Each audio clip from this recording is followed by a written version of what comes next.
중동의 전쟁이 이제 러시아, 우크라이나 전장까지 확산되고 있어요. 이란은 카스피해에서 발생한 치명적인 공격 이후 우크라이나를 위협하고 있는데 카스피해는 이란과 러시아 사이의 중요한 무역로입니다. 테헤란은 우크라이나가 이란으로 철을 운반하던 상선을 공격했다고 밝혔습니다. 이 공격으로 선원 1명이 사망하고 3명의 승무원이 부상을 입었습니다. 하지만 키이우는 이란의 군사 화물을 러시아로 운반하던 선박과 러시아 군함을 공격했다고 밝혔습니다. 이란 당국은 우크라이나가 대가를 치를 것이라고 경고하며 두 전쟁 사이 또 다른 위험 전선을 열고 있습니다. 더 자세한 이야기를 위해 우크라이나 언론인이자 렌존포 우크라이나의 미디어 사무님 카테리나 리수노바 씨를 모셨습니다. 카테리나 씨, 아이시찬 뉴스에 함께해 주셔서 감사합니다. 이란 측은 이 배가 철을 운반하는 상업용 선박이었다고 밝혔습니다. 우크라이나는 이 선박이 이란 군사 화물을 러시아로 운반했다고 밝혔습니다. 우리가 이 선박에 대해 실제로 아는 것은 무엇이고 이동 방향에 대해 주장이 다른 이유는 무엇인가요?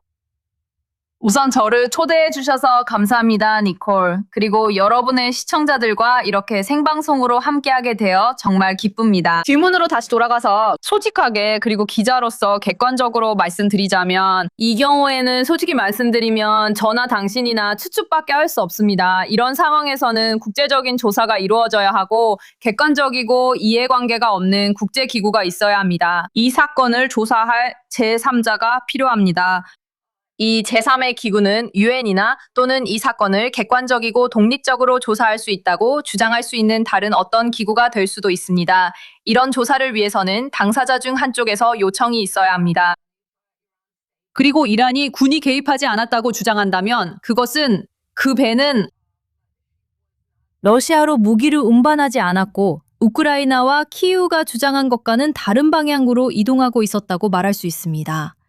그런 경우라면 이란이 독립적인 조사를 요청할 수 있는 측이 될 수 있었을 것입니다. 그들이 그렇게 하지 않아 그들의 정보가 객관적인지 의문입니다.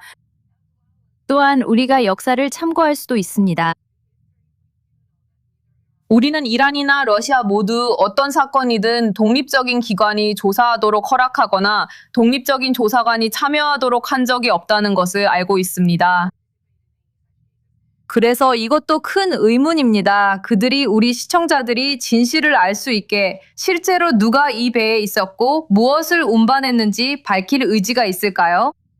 동시에 이란은 이 경우에 객관적으로 독립적인 측이나 제3자라고 주장할 수 없습니다. 왜냐하면 이란이 대규모 침공이 시작될 때부터 러시아를 지원해왔다는 것이 이미 알려져 있기 때문입니다. 이란은 샤헤드 드론을 제공했고 샤헤드 드론의 기술도 제공했습니다.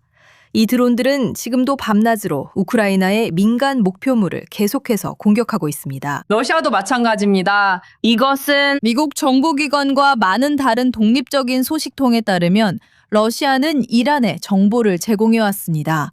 미국의 위치에 관한 정보입니다. 미군의 위치나 이란이 미국인을 겨냥하는 데 도움이 되는 위치에 대한 정보인가요? 그래서 이란은 객관적으로 독립적이거나 제3자라고 주장할 수 없습니다. 이 경우에는요. 그 선박이 구체적으로 어떤 군사 목표나 군사 행동과 관련이 있었나요? 독립적인 기관이 조사해야 할 만한 일이었나요? 그리고 이란이 그런 조사를 요청하지 않는다면 이 정보의 객관성에 의문이 제기됩니다. 글쎄요, 이란은 그냥 넘어갈 수 없다고 하지만 현실적으로 우크라이나에 어떻게 보복할 수 있을까요?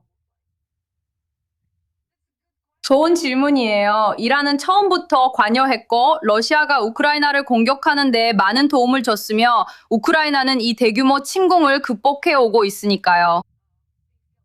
그리고 지금 우리는 많은 사람들이 반복해서 말하고 있는 상황에 직면해 있어요. 바로 러시아가 5년째 이길 수 없는 전쟁을 우리가 맞이하고 있다는 거죠. 그들은 전쟁을 4일 만에 끝낸다고 했지만 실제로는 아니었어요. 그래서 만약 공격이나 이른바 보복이 있다면 사실 이걸 이란 측의 보복이라고 객관적으로 부를 수는 없어요. 그들이 실제로 무엇을 할 수 있을지는 큰 의문이에요. 이미 그들이 무엇을 할 수 있을지는 큰 의문이에요. 이미 그들이 깊이 관여했고 지금도 최상의 상황은 아니에요. 그래서 만약 그들이 관여하게 된다면, 만약 그들이 또 다른 전선을 열게 된다면 오히려 그들 자신이 먼저 위험에 처할 수도 있어요. 이것이 미국에 어떤 메시지를 보낼 수 있을까요, 카테리나?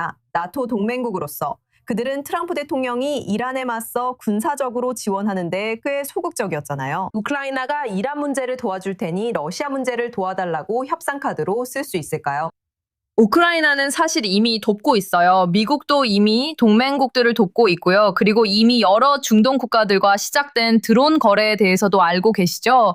이 국가들은 지금 이란의 활동에 대응하려고 뭔가를 시도하고 있어요.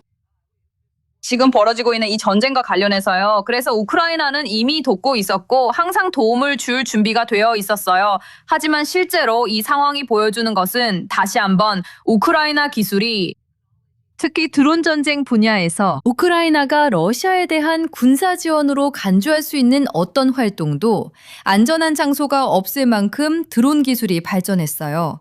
이것은 우크라이나가 제공할 수 있는 역량을 보여주는 것뿐이에요. 그리고 이것은 동맹국들이 얼마나 이 기술을 사용할지, 얼마나 투자할지에 대한 문제일 뿐이에요. 하지만 이것은 우크라이나가 이미 보여준 역량의 또 다른 예시이기도 해요. 우크라이나가 다시 한번 그렇게 말할까요? 그건 이미 나온 이야기라 가능한 질문이에요. 이미 일어나고 있는 일이에요. 알겠습니다. 카테리나 리수노바, 카스피해 지역 상황에 대한 훌륭한 시각 감사합니다.